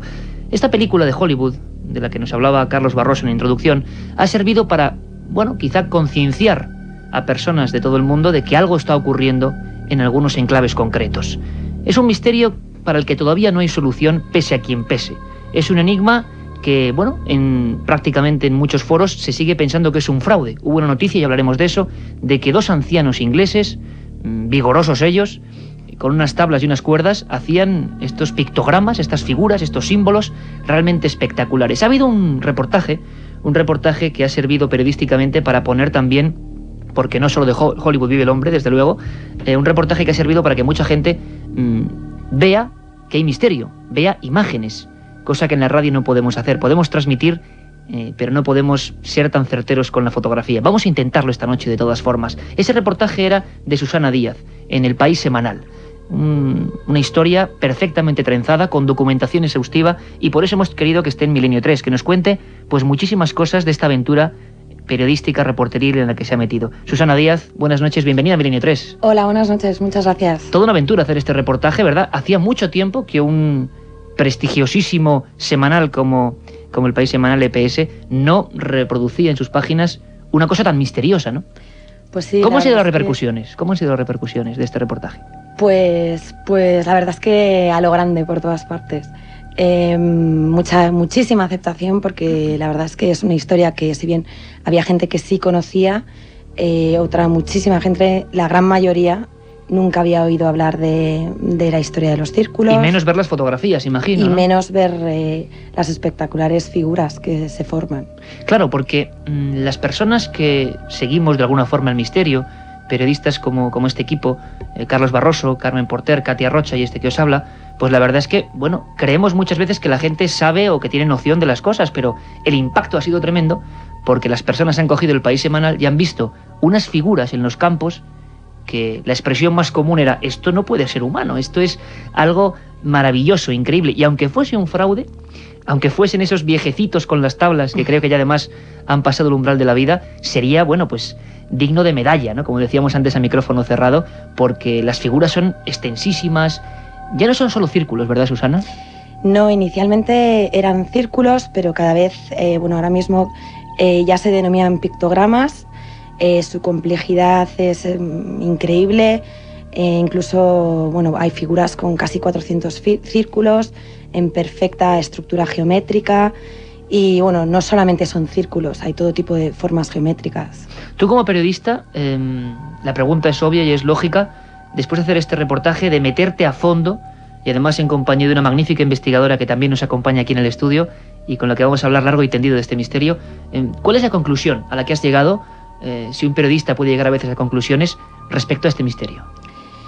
Mi opinión personal al respecto, y siempre personal, es que hay muchas cosas que todavía no conocemos, no entendemos, y si bien hay muchas puertas que se van abriendo, pues cada una y cada especialista investiga en su campo. Yo, como periodista, me he limitado a transmitir la información que otras personas han encontrado. Entonces, creo que no hay una respuesta única ahora mismo, sino que hay muchas opciones, muchas propuestas, que todas ellas se complementan. La verdad es que es la filosofía de este programa de Milenio 3. No creemos muchas veces en las verdades oficiales, en lo que nos cuentan, pero sí creemos que hay cierto misterio y cosas que se escapan, que están a los márgenes de lo lógico. Marga García Vaquero lleva la friolera de unos 8 años pateándose círculo a círculo, pictograma a pictograma, sería más lógico, y la verdad es que es digna de una labor y de un valor también encomiable, ¿no?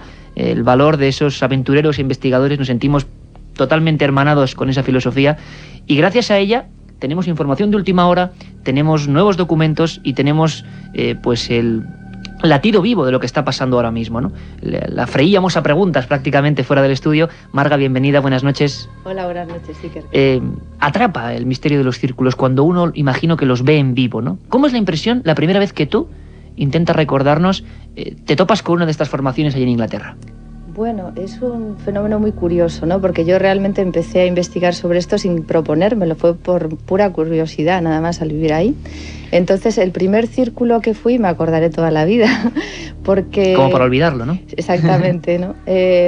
Porque tuvo mucha repercusión en mi vida, fíjate, ese círculo, realmente. Entonces, vas ahí y empiezas primero pues a ver las cosas físicas que te parecen curiosas, cómo están las espigas, porque suceden siempre en campos de trigo o cereales. Entonces empiezas a fijarte en el fenómeno primero físico, a ver cómo están colocados, cómo es eso, ¿no? Y entonces, al entrar dentro, primero te das cuenta que es algo tan grande que no puedes tener una perspectiva de la figura en la que estás, porque realmente solo puedes verlo después a través de una foto, si tú vas en un helicóptero o en una avioneta. O sea, es como la imagen, refiriéndonos un poco a la película, aunque aquí tampoco queremos hacerle excesiva publicidad, simplemente mucha gente la habrá visto y está escuchándonos ahora, esa imagen de Mel Gibson, y que llegan a un lugar donde de repente todo está aplastado, pero no tienen conciencia del dibujo que hay, ¿no? Debería elevarse alguien para verlo. Claro, es que no la puedes tener, porque es algo tan enorme que tú jamás... Yo lo he intentado, te lo digo porque yo lo he intentado con un lápiz, un papel, un cuaderno, intentar más o menos saber dónde estoy, pero te aseguro que es francamente difícil. A lo mejor en los primeros, como eran muy sencillos, pues evidentemente sí, eso lo podías saber. Pero en los momentos que están ahora, lo que está ocurriendo es imposible absolutamente. Con la perspectiva de la Tierra no puedes saber en qué figura estás. Entonces, bueno, aparte ves que al principio el fenómeno ocurre, digamos que trenzando las espigas, quedan acostadas y se trenzan unas encima de otras de diferentes maneras, con lo cual es un trabajo súper increíble, ¿no? Y minucioso, o sea, que no están partidos, como la gente piensa que es algo que se ha segado, ¿no? Y se ha hecho ese dibujo.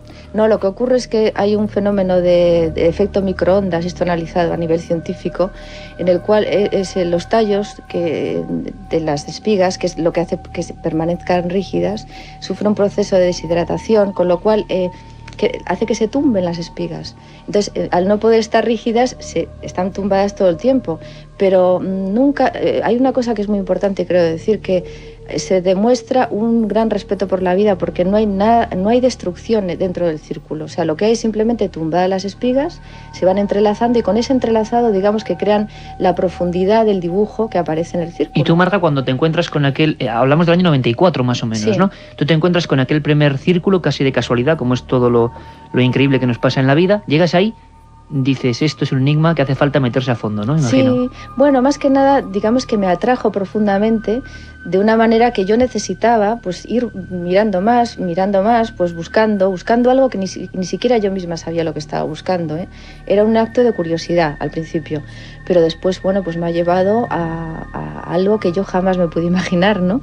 O sea, a comprender el momento del ser humano en este momento, a comprender entrar en temas científicos, tanto de astrofísica como de astrogenética y matemáticas, astronomía. Hombre, lo interesante quizá, Marga, y es la filosofía de este programa y de los que se encuentran con el misterio. A veces casi hasta el círculo es lo de menos, sino lo que te empuja esa búsqueda, sí, y que vas a empezar a investigar un montón de cosas paralelas, ¿no? Sí, exactamente. Sobre todo lo que a mí me ha ocurrido es que donde yo me he centrado más es en la información que hay ahí. Hay una información impresionante y con una contundencia cada año mayor, ¿no? Entonces yo creo que yo por lo menos es lo que siempre he querido transmitir hablando de los círculos. Más que quién los hace, que eso también, es importante, pero bajo mi punto de vista lo que es realmente importante es lo que nos están diciendo ahí, el mensaje cada vez más contundente y más urgente, ¿no?, hacia la humanidad. Pues sobre ese mensaje, desde luego tenéis que acompañarnos, volvemos en un segundo. Vamos a hablar hoy en Milenio 3, el mensaje de lo que sea que se está plasmando en los campos de Inglaterra y en otras partes del mundo. No os lo perdáis. La otra realidad. Milenio 3, en la cadena SER. Oiga, por favor, ¿el realizador del spot de Bacardi 5? Sí, soy yo, a que lo bien le gusta, ¿eh? Sí, lo hemos estado visionando, está bien. Dice usted Bacardi 5, dice usted que es un ron oscuro, que es distinto al normal. Ha quedado muy bien, yo creo. Dice lo de añejado al menos durante 5 años en barrica de roble americano. Contrapunto, vamos de la cámara arriba, muy bonito. Muy bien. Ahora una sola cosa, que en vez de salir la botella de Bacardi 5, sacaste una lata de tomate. Pero es que mi mujer tiene un supermercado, pues aquí le damos salida. Ya, pues es que no es lo mismo, ¿eh? Pero iluminado bien, ¿no? Sí, no, la iluminación está correcta. Bacardi 5. El ron añejo que no te esperabas. Una circunferencia de 1 metro. Me llegó a cegar los ojos y quedé casi inconsciente. Sobre el fenómeno ovni no existe término medio, o crees o no crees. En ambos casos el libro Encuentros de Iker Jiménez resulta apasionante. Encuentros, la obra más completa sobre ovnis en España, desvela más de 300 casos y casi 400 fotografías. Y además incluye un CD con 80 minutos de reveladores testimonios. Encuentros de Iker Jiménez, publicado por editorial EDAF.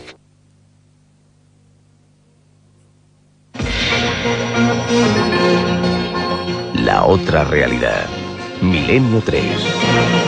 En la cadena SER. Y aquí continuamos en Milenio 3 hablando del misterio de los círculos o pictogramas de las cosechas, que además se han extendido en los últimos tiempos por todo el mundo, no solo por Inglaterra, que es el lugar que los vio nacer. Al menos eso nos dicen los investigadores. Pero estaríamos equivocados. Es un misterio que recorre gran parte del planeta conocido. Incluso en España hemos tenido algunos casos espectaculares. Yo recuerdo perfectamente uno que se habló hacia el año 91 en la provincia de Zamora, en Toro, que era una forma muy básica, circular, tampoco se indagó mucho más, pero sí hubo oportunidad de hacer pruebas, de investigar, de indagar, de estar allí, en el último caso español importante.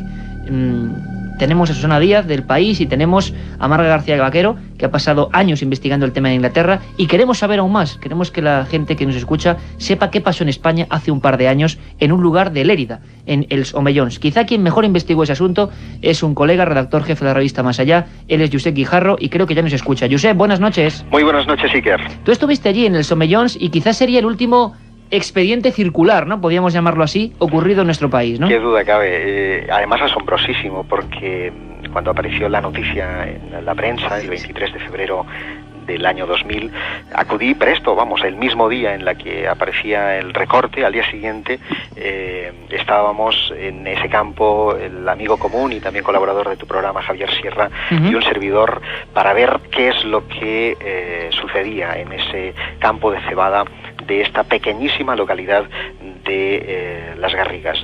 Pues bien, en la provincia de Lérida.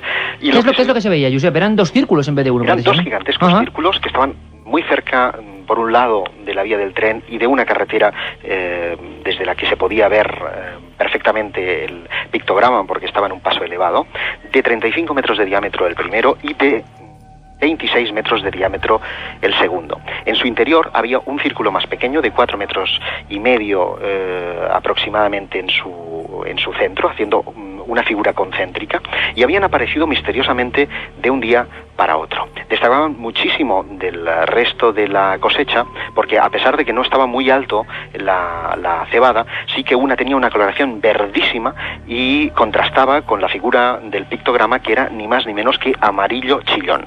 Entonces, la voz que había corrido, que había partido, curiosamente, además del puesto dels Mossos d'Esquadra, la Policía Autonómica Catalana, es que aquello era consecuencia de una broma. Pero, sin embargo, fíjate bien, las autoridades habían cogido sus muestras y se las habían llevado a su departamento de estudio forense en Barcelona.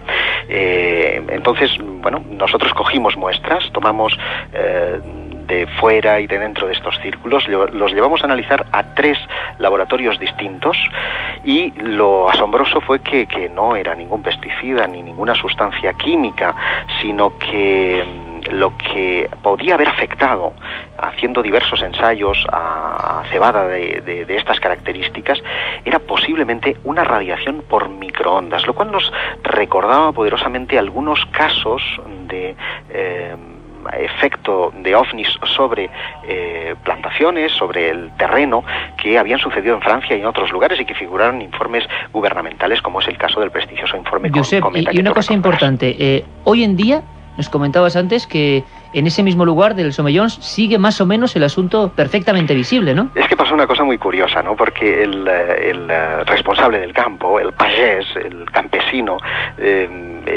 por activa y por pasiva siempre ha dicho que es una broma y que no quería que los periodistas fueran allí. Entonces, cuando esto empezó a aparecer en los medios de comunicación, él decidió zanjar el asunto, arando el campo de nuevo, arrancando la cebada y volviendo a plantar. Bueno, pues la cebada nueva volvía a crecer con esa misma coloración, con ese mismo efecto. Y este año, en verano, que estuvimos allí por última vez, todavía se recordaba la coloración de esos 2 grandes círculos concéntricos. Lo que sea, el campo energético no afectó exclusivamente a la cebada, sino que afectó radicalmente al enclave, al lugar en donde estaba la plantación. Josep, realmente impresionante, el último caso español de círculos. Un abrazo muy fuerte, compañero, y seguiremos de cerca este estudio, porque está claro que estos hechos no solo ocurren en Inglaterra o en partes muy concretas del norte de Europa. Un abrazo fuerte, Josep. Muy buenas noches. Susana Díaz, escuchábamos atentamente el último informe de círculos en España. Hay una cosa importante, hablábamos de ese payés, puede ser cualquier oyente que ahora mismo esté en el campo escuchándonos, que desde luego no quiere molestias. Le ha parecido algo extrañísimo, un dibujo, saben que nadie lo ha efectuado, que no son animales, que no hay ningún pesticida encima. Oficialmente, es decir, hablando del tema ya en Europa, ¿ha habido interés gubernamental? ¿Ha habido iniciativas económicas para investigar estos hechos? ¿Ha habido una motivación por parte, no sé si de militares, policías, por ejemplo en Inglaterra? Bueno, a nivel oficial, digamos que hoy por hoy no hay ninguna respuesta ni ningún documento oficial que confirme que existe una investigación sobre el tema. Lo cierto es que sí que, tal y como contaba en el reportaje, sí que ha habido intentos, pues, de hacer grabaciones sobre todo en Inglaterra, de cómo, o sea, hacer grabaciones en la noche y durante los días sobre cómo se forman estos círculos, informes exhaustivos, de hecho, con alguno de los científicos que logramos contactar para el reportaje. Hablabas incluso en un momento dado de Lawrence Rockefeller dando una millonada impresionante para investigar estos hechos, ¿no? Bueno, la cuantía que él ha donado para esta investigación no se sabe, además es algo secreto, porque él mismo no, advirtió que la cantidad quedaba en secreto, pero sí... Pero no sería ninguna minucia, seguro, siendo Rockefeller, ¿no? No creo. Pero sí está él mismo interesado en las investigaciones. De todas maneras, Marga en el terreno conoce y ha visto más in situ cómo a nivel oficial se tratan estas investigaciones. Marga, ¿se podría hacer que hay cierto oscurantismo, cierto no querer que esto se cuente? ¿Qué opina, por ejemplo, en Inglaterra, que es tu campo más fuerte de estudio? Tú has estado allí muchísimas veces indagando. ¿Hay una sensación de secretismo? ¿O podemos hablar de que eso es un poco conspiración o conspiranoico? ¿Tú qué has notado? Hombre, en principio sí notas que ha habido un afán de secretismo al principio, ¿no? Bueno, y ahora, lo que pasa es que el fenómeno es tan contundente ya y hay tanta gente que quiere ir a verlo, hay por las noches unas actividades de personas que es un hecho que impresiona, ¿no? Tú te vas a ir por la noche y hay un montón de gente en camionetas, en coches, a la expectativa, con linternas, tratando de ver si ven algo, ¿no? Y bueno, ya no solo la gente que va a curiosear o a ver si ve algo, sino movimientos del ejército de una base cercana de Marlborough, de esa zona, increíble la cantidad de aviones que pasan, policías, ejército en movimiento, granjeros apostados con armas a ver si pillan a alguien haciéndolo y disparan. O sea, que te quiero decir que bueno, es una historia muy curiosa, un trajín, ¿no? Impresionante en las noches. Un trajín en las noches, bueno, que no te lo puedes ni imaginar. Marga, una cosa importante, dentro del círculo, pongámonos en un caso tipo, yo sé que habrás visto cientos de estas formaciones, cada una es, además, vemos el reportaje de Susana, es espectacular, es decir, hay cosas que no sé, son auténticas obras de arte que haría falta, da la impresión, años para hacer esto, ¿no? Con esta claridad y con esta visión de que desde el cielo iban a verlo tan claramente. Pero si cogemos un círculo tipo, una formación tipo, ¿qué efectos hay ahí dentro? Es decir, ¿se ha podido medir de alguna forma qué ocurre ahí dentro? ¿Cómo cambia la naturaleza ahí dentro? Esto creo que va a interesar mucho a la audiencia. Sí, esto es un hecho además que es constante en todas las formaciones. Las que se llaman reales, claro, porque luego hay otras que no, y además son muy evidentes, ¿no? Entonces, en las formaciones que digamos, son las que son reales, siempre hay los siguientes fenómenos. Uno es el aumento de la energía electromagnética un 300%. ¿300%? Sí, altísimo, un nivel muchísimo más alto de energía electromagnética. Después también hay un incremento de la radioactividad de un 300%.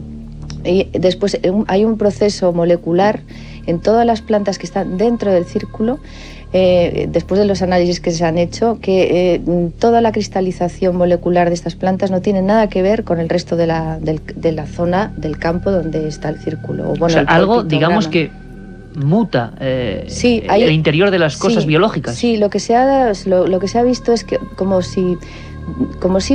que se ha visto es como un orden mucho más elevado en la formación molecular de las plantas, un orden mucho más perfecto que en las que no están dentro del círculo, digamos, ¿no? ¿Y en las personas, Marga? Bueno, en las personas lo que sí ocurre es que tú entras en un círculo y realmente notas un incremento de la energía. O sea, digamos, si tú no entiendes nada de energía, vas ahí a curiosear a ver qué es eso y realmente notas unos efectos muy curiosos, como son, por ejemplo, entras dentro y notas una resistencia al andar, una resistencia invisible, ¿no? Que tú andas y notas algo mullido que te impide muchas veces desplazarte en ciertas direcciones. Si tú sueltas los brazos, los dejas muertos, se te levantan los brazos hacia arriba. No debe ser agradable, por lo tanto, el primer encontronazo con eso, ¿no? No, pero no es de una forma violenta o agresiva, no, es que tú notas que hay algo ahí diferente. Eso es lo que notas claramente, ¿no? Y entonces, bueno, también, por ejemplo, hay una cosa que a mí siempre me ha pasado y le ha pasado a mucha gente, que es que tú tienes unos sueños al día siguiente completamente especiales, geométricos. Como las mismas formas que aparecen en... Sí, sí. Y además un experimento ahora que haces esta pregunta que se ha hecho es en agua destilada, colocan agua destilada dentro de un círculo y el orden molecular de ese agua automáticamente se agrupa en la misma forma que tiene ese círculo. ¿Y eso se ha podido comprobar? Sí, sí, sí. Este es un experimento científico hecho y realizado y comprobado. Incluso lo que hablabas de radiación son cosas medibles, por ejemplo, por el detector Jaeger que se ha llevado allí. Sí. Las pruebas son... Los datos que te he dado son científicos y reales de investigaciones que se iban haciendo desde hace muchos años. Susana, ¿cuántos círculos se podría calcular? Sé que es difícil, ¿no? Porque imagino, como nos contaba antes Marga, que cada noche, hoy en día, ahora mismo, esta noche, puede haber ya un trajín tremendo y pueden ocurrir cosas singulares. Pero, ¿cuántos podría haber, digámoslo así, censados, círculos o formaciones o pictogramas? Bueno, forma. Primero porque no sabe exactamente lo que es y no lo cuenta. La base de datos fiable y bueno, la que hay ahora mismo es la que posee Colin Andrews, que calcula, bueno, que él tiene registrados 10.000 formaciones en todo el mundo, en más de 70 países del mundo. ¿70 países? Más de 70 países, sí. Estos 10.000 círculos engloban tanto a los que se consideran reales como a aquellos que no reúnen todas las características para considerarse reales, digamos. Reales en el sentido que Marga antes ha explicado. Hubo una noticia que dio la vuelta al mundo con un impacto tremendo, lo hablábamos antes, esos ancianos que... Y recuerdo que el telediario de la primera cadena sacó la noticia, por lo tanto todavía hoy hay gente que piensa a pies juntillas en que es ver así. Y tú, sin embargo, Marga, nos hablabas de diferencias claves entre un círculo falso y un círculo verdadero. Brevemente, o para que se lo entienda todo el mundo, ¿cuáles serían las básicas? Bueno, básicamente es lo siguiente. Tú, por ejemplo, coges fotos, imágenes de un círculo real y un círculo pues que no es real, ¿no? Que no es verdadero. Entonces, la geometría, digamos que es tan sumamente diferente. En los que son reales hay una precisión tan impresionante y tan certera que es como si, por ejemplo, para que nos hagamos una idea, tú trazas una línea recta a pulso o con una regla, ¿no? Entonces esa es la diferencia. Las figuras son de una precisión y de una magnitud y las verdaderas que no la tienen las otras. O sea, y eso se ve a simple vista. ¿Y el trenzado de las hojas o de los tallos es el mismo o no? No. Eso es total. O sea, se ve que lo imita, pero no es lo mismo. De hecho, bueno, en Inglaterra a mí me han llegado a llamar allí y diciendo que eran ellos un grupo que se autodenominan artistas, diciendo que te vamos a dar una noticia, realmente sentimos herir tu sensibilidad, pero esto lo hacemos nosotros, que somos un grupo de artistas, que lo que queremos es, bueno, pues hacer este tipo, demostrar que esto es posible hacer y demás, ¿no? Entonces, bueno, a mí tampoco me sorprendió mucho, porque este fenómeno tiene esa controversia como todos los fenómenos extraños desde el primer momento. Y yo dije, bueno, muy bien, podéis hacer vosotros algunos, pero yo sé que otros no los hacéis vosotros porque es que se nota muy claramente, ¿no? Porque además otra cosa que es muy curiosa es que en el campo, o sea, aparece la figura en el campo, es como si fuera un molde de galleta que viene desde el cosmos, desde el universo y plasma la figura. Y el resto del campo está impoluto, o sea, todas las espigas bien colocaditas, no parece que ha pasado nadie. Para hacer este tipo de dibujos pues tendría que haber un ejército casi de gente en movimiento, destrozar los campos, la parte que rodea la figura, etcétera, etcétera, ¿no? Y la pregunta es, ¿nunca ha sido pillada gente con las manos en la masa, es decir, haciendo el círculo? Porque lo lógico sería tantos círculos, pues un montón de gente, ya imagino que... Claro, yo no sé si a alguien le pueden acusar o denunciar de que en un campo, hombre, si es de otro, imagino que sí, haga estos círculos. Pero se ha especulado y se ha dicho, y poniéndonos tremendamente críticos incluso, que alguna gente podía tener intereses económicos porque luego se cobraba, ¿no? Por visitar esos círculos. ¿Qué hay de cierto, Marga? Bueno, os digo una cosa, pienso que sí, que realmente gustaría mucho que se hubiese pillado a alguien con las manos en la masa, porque se lleva mucho... Le caerían todos los círculos realizados hasta entonces. Claro, porque se está deseando encontrar a alguien físico, alguien contundente físico que lo esté haciendo. Entonces se lleva, por eso hay tanto movimiento de aviones, de ejército, de personas apostadas tratando de buscar desesperadamente un autor de esto, ¿no?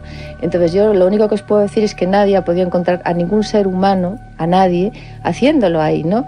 De una forma realmente seria, porque se han especulado, pues eso, que si los dos abuelitos haciéndolo, que bueno, tú, una cosa es hablar de esto sin estar ahí, sin ir ahí, otra cosa, si tú vas ahí te das cuenta que esto es absurdo, porque ningún abuelito puede hacer semejante cosa. Que el misterio sin duda continúa, eso también pensamos en Milenio 3. La otra realidad. Milenio 3, en la cadena SER. Din don din, din don din. Último aviso para el pasajero Gervasio Pons. Llevamos 20 minutos esperándole en el avión, juez, ya le vale, ¿no? Din don din. Aguante un poquito que me acabo de pedir un Bacardi 5, hombre. Din don din. Oiga, Gervasio, que ya está bien, ¿no? Din don din. Voy. Es que Bacardi 5, hombre, que está añejado en barrica de roble americano, no voy a tirar la cosa. Din don din. Gervasio, nos vamos. Una lagrimita me queda. Ah, se siente. Din don din. ¡Me que trefe! Bacardi 5. El ron añejo que no te esperabas.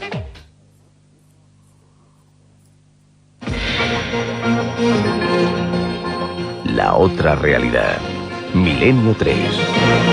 En la cadena SER. Estamos profundizando en el misterio de los círculos que va mucho más allá de meras señales, como nos ofrecían en la película. Y hablábamos incluso de lo que ocurre, de las transformaciones increíbles a nivel biológico que pasan dentro de estos círculos, que se están investigando científicamente, e incluso podíamos hablar de otro campo distinto, extraño. Susana, hablábamos de incluso sonidos misteriosos, sonidos que se están investigando ahora mismo, ¿no? Tú en el reportaje te documentaste también, pero hay personas, y ahora vamos a hablar con ellas, que investigan los sonidos que parece que reflejan esas formas geométricas. Es un poco difícil, imagino, de entender para la audiencia, pero es así, ¿no? Bueno, yo creo que se entiende partiendo de la idea de que todo emite sonido.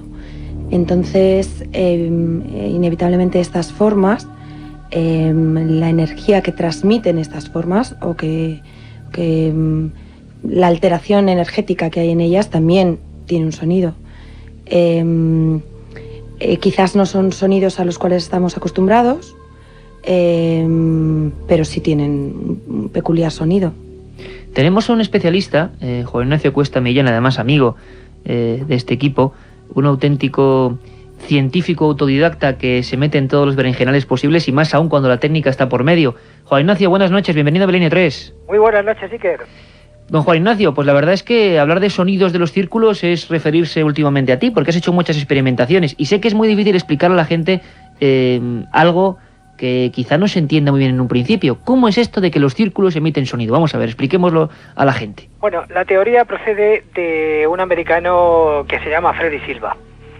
Él me puso a mí sobre la pista citando a Pitágoras, con una frase. La música es geometría congelada. Geometría congelada. Efectivamente. Entonces, empezando los experimentos suyos y los experimentos míos, viendo los círculos y tratando de convertirlos en partituras de música, nos llevaron a resultados como este, que por cierto podemos escuchar a pesar de las dificultades. Escuchad.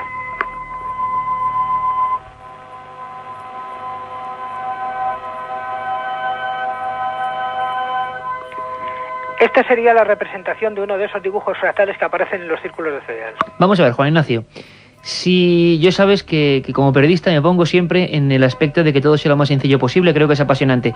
Estos círculos de los que nos habla Marga García Vaquero y Susana Díaz, que están pasando en todo el mundo, que están pasando en 70 países, que nadie sabe lo que son, si trasladamos su forma geométrica a una partitura, salen esos sonidos que tú nos ponías. Eran sonidos un poco extraños, ¿no? ¿Puedes ponernos alguno más, Juan Ignacio? Sí, está sonando en este momento, escucha.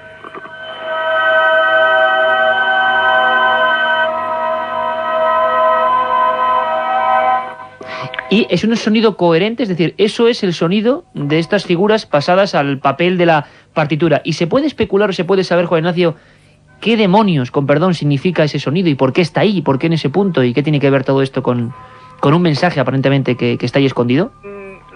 Realmente es una manifestación energética, no es exactamente un mensaje, sino simplemente una manifestación energética. Es como si la Tierra respirara por los círculos de una forma geométrica que puede transformarse en sonidos. Y esos sonidos, a partir de los trabajos de Benoît Mandelbrot y de Gastón Juliá, es lo que se conoce como música fractal. Música fractal. Efectivamente. Que es la música que es capaz de recrear de alguna manera los sonidos de la naturaleza, ¿no? No solamente los sonidos, sino también las formas.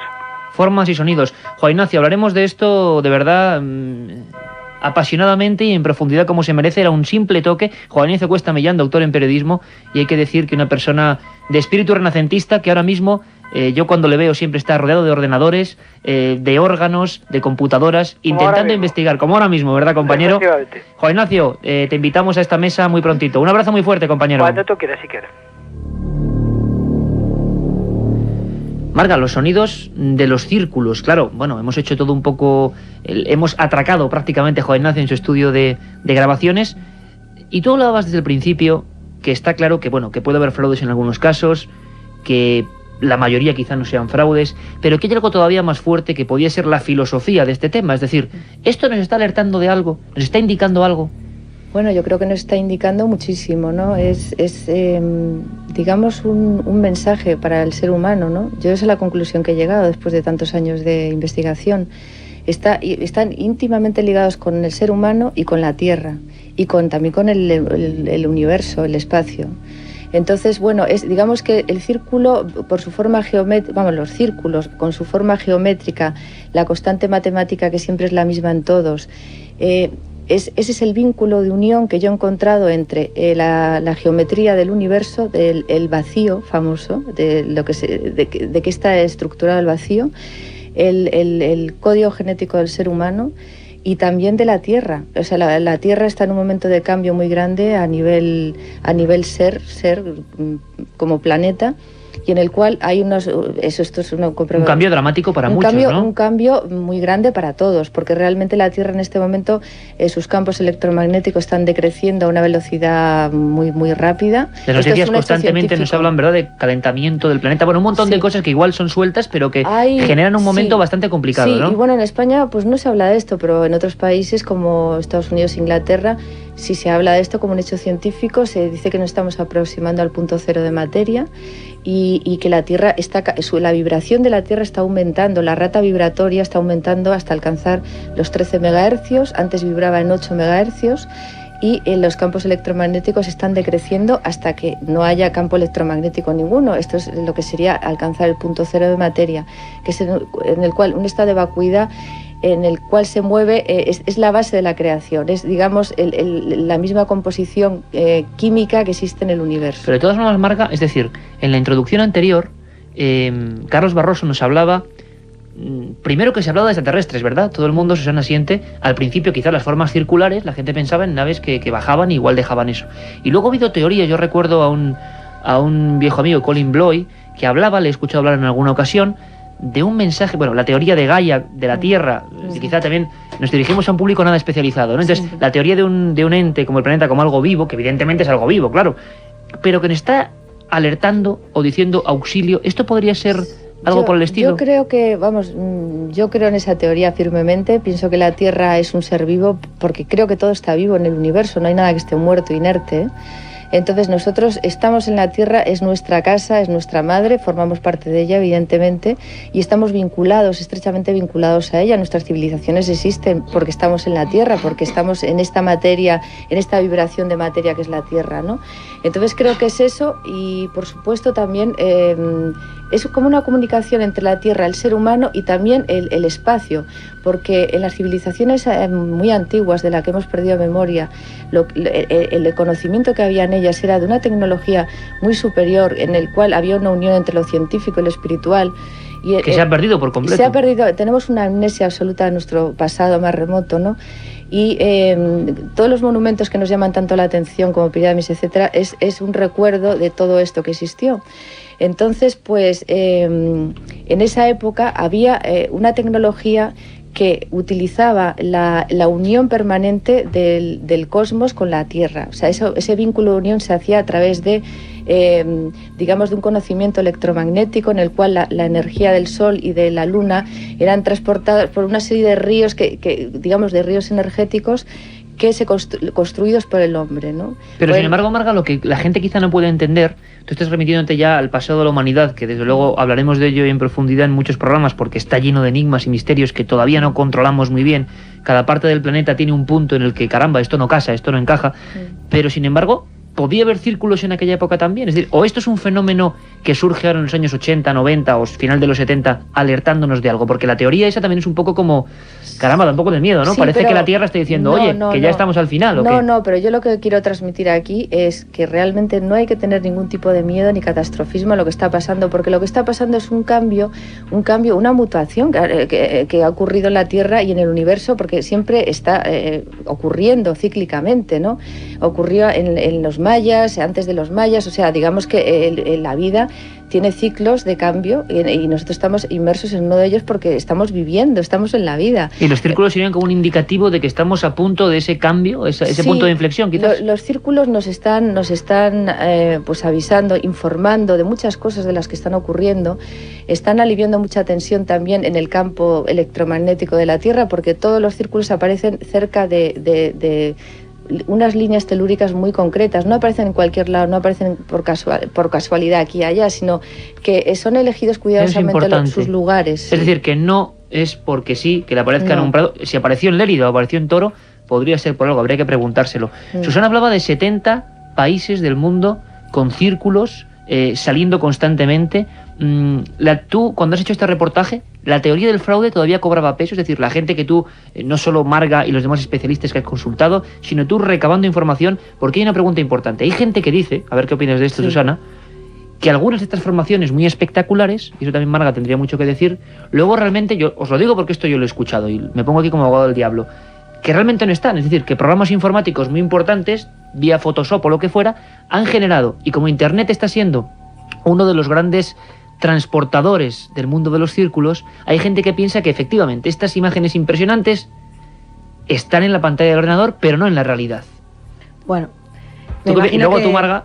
Me imagino que hay teorías de todo tipo y que cada vez que estos fenómenos se dan a conocer, continuarán surgiendo nuevas teorías sobre... pues sobre cómo se hacen. Pero siento que Internet está siendo un lugar importante, ¿no? Sí, tremendamente importante. Yo puedo decir que hay fotógrafos que han cogido aviones para tomar estas fotografías, personas que han estado dentro de los círculos.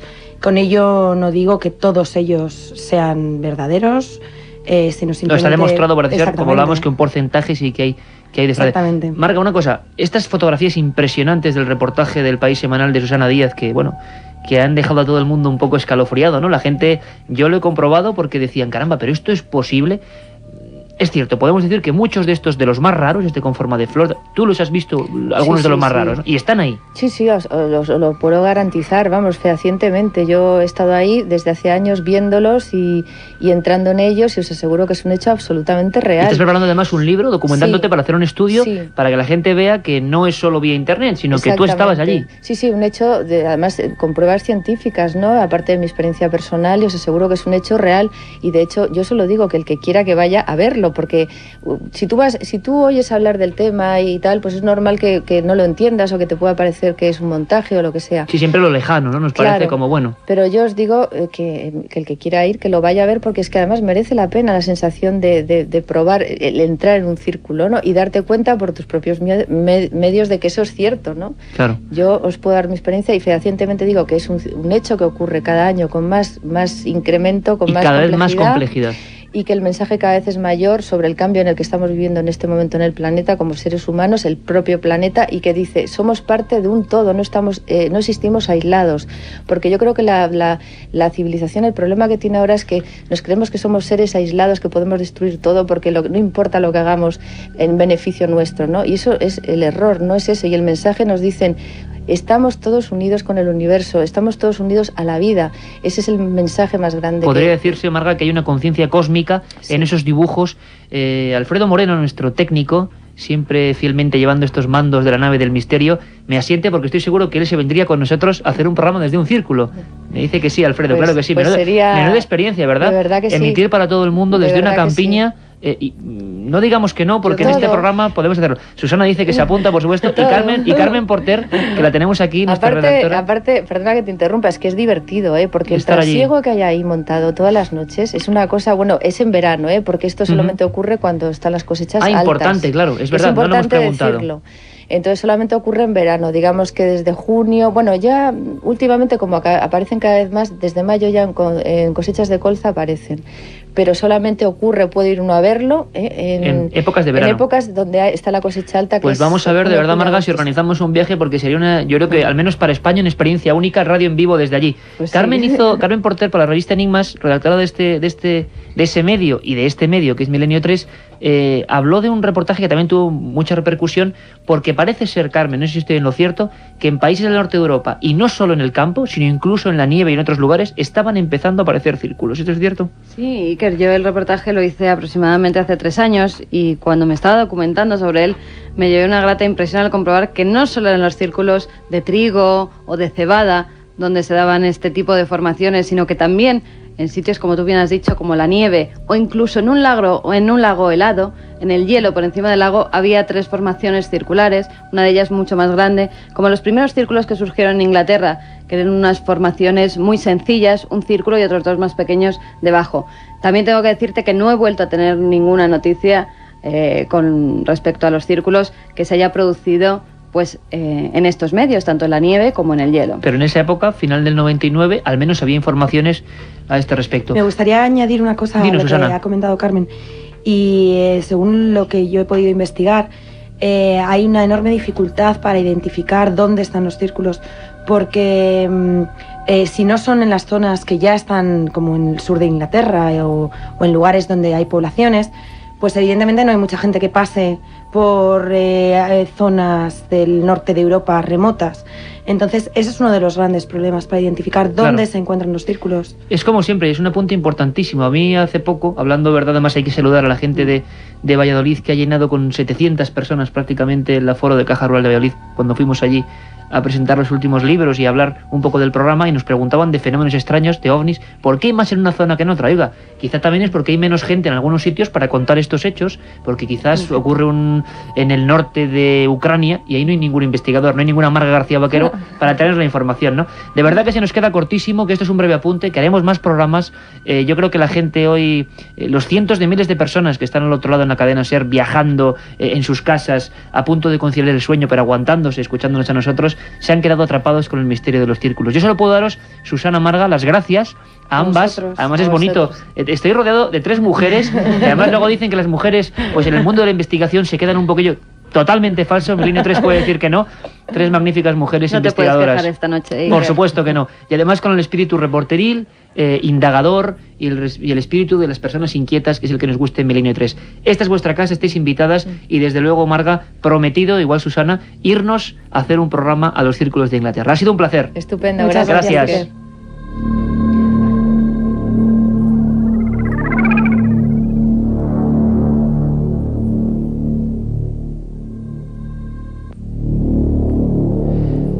El misterio de los círculos en Milenio 3 esta noche. Y la verdad es que cada semana, y la audiencia se está acostumbrando ya, pasan muchas más cosas en todo el mundo.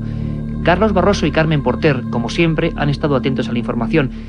Y presten mucha atención a lo que ha pasado en el desierto del Perú, un lugar que conozco bien, un lugar misterioso. Han ocurrido cosas dignas de ser contadas. Os dejo con el informativo. Una serie de figuras gigantescas realizadas por los antiguos Nazca en el desierto peruano de Palpa. Se trata de dibujos de seres humanos, de enormes animales, de un gran cuchillo o incluso de un reloj solar. 5 años de trabajo ha costado la investigación, que ha sacado a la luz más de 1000 nuevos geoglifos, líneas grabadas en el desierto y que también han sido atribuidas a la acción de extraterrestres por la complejidad de los trazados y por sus dimensiones. Los descubrimientos han sido posibles gracias a enormes fotografías aéreas. Enseguida se lo contamos con más detalle. Antes repasamos otras noticias en titulares con Carmen Porter. Un meteorito de gran tamaño impacta en la taiga siberiana. Nuevos datos revelan que Tutankamón fue asesinado. Una curación inexplicable acerca a la Madre Teresa de Calcuta a los altares. Un grupo de investigadores ha localizado a unos 460 kilómetros al sur de Lima, en Perú, más de 650 sitios arqueológicos con grandes dibujos grabados en la piedra, inéditos hasta el momento, realizados por los antiguos Nazca, una civilización preincaica que existió desde el 200 a.C. hasta el 650 de nuestra era. Nos lo cuenta el colaborador de Milenio 3, Javier Sierra, que ha estado recientemente en ese lugar, el desierto de Palpa. Se está hablando de casi 1000 nuevas figuras descubiertas a unos 40 kilómetros de las famosas líneas de Nazca. Y es desconcertante porque es una zona que a diario se sobrevuela decenas de veces por los pilotos de la compañía Aerocóndor que hacen el servicio para los turistas. Hace algunos años yo tuve la ocasión de sobrevolar toda esa zona intensamente con Ricardo Herrán, que es el jefe de los pilotos, y él reconocía que allí había, desde luego, miles de figuras, muchas de ellas sin catalogar, y por lo tanto la noticia que se ha dado como un descubrimiento sensacional no lo sería tanto, habría que matizarla. Se sabe desde hace años que hay miles de figuras, lo que ocurre que probablemente a partir de ahora comienza un proceso científico de catalogación. Los habitantes de la región rusa de Irkutsk, al sur de Siberia, todavía no se han recuperado del sobresalto que les ha provocado recientemente contemplar la caída a escasos metros de donde se encontraban de un meteorito de grandes dimensiones, un objeto luminoso que ya está siendo analizado. Carmen. Decenas de testigos aseguraron que se trataba de un enorme objeto luminoso que dejó una estela antes de chocar contra el bosque siberiano. Al producirse el impacto se pudo sentir un fuerte temblor similar al de un terremoto y un estruendoso ruido. Según ha asegurado el Instituto de Física Solar y Terrestre del Departamento Siberiano Oriental de la Academia Rusa de Ciencias, el objeto caído del cielo parece ser un meteorito de notable tamaño. La televisión británica está preparando un reportaje que emitirá el próximo día 9 sobre el misterio que sigue envolviendo la muerte del faraón egipcio Tutankamón. Al parecer, y según las últimas investigaciones, el joven que reinó en la 18ª dinastía fue asesinado por su primer ministro ahí. Greg Cooper es agente del FBI y Mike King, especialista en inteligencia de la UTAD, Estados Unidos, creen haber resuelto el misterio de la muerte del faraón. Los especialistas descartaron que la muerte ocurriera por causas naturales y aseguraron que el faraón sufrió un fuerte golpe en la cabeza. Tras analizar las radiografías del cráneo tomadas en 1968 y reconstruir el rostro del faraón, admitieron que sufría un trastorno del desarrollo que causa impotencia funcional en la columna cervical, además de trastornos auditivos y malformaciones dentarias. Y repasamos ya otras noticias de forma breve.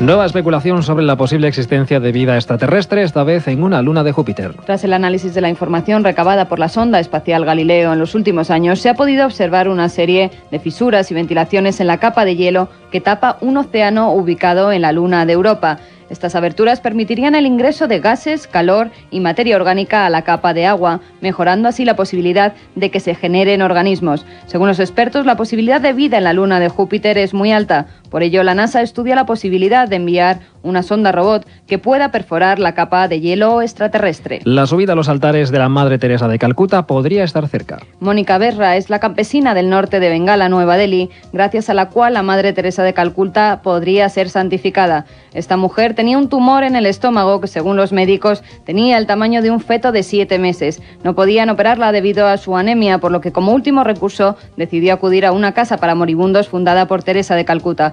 El 5 de septiembre, en el primer aniversario de la muerte de la religiosa, la chica aseguró que al entrar en la capilla vi una fotografía de la Madre Teresa y sentí como si una luz saliera de la imagen hacia mí. Me quedé paralizada. A la 1 de la madrugada el tumor había desaparecido.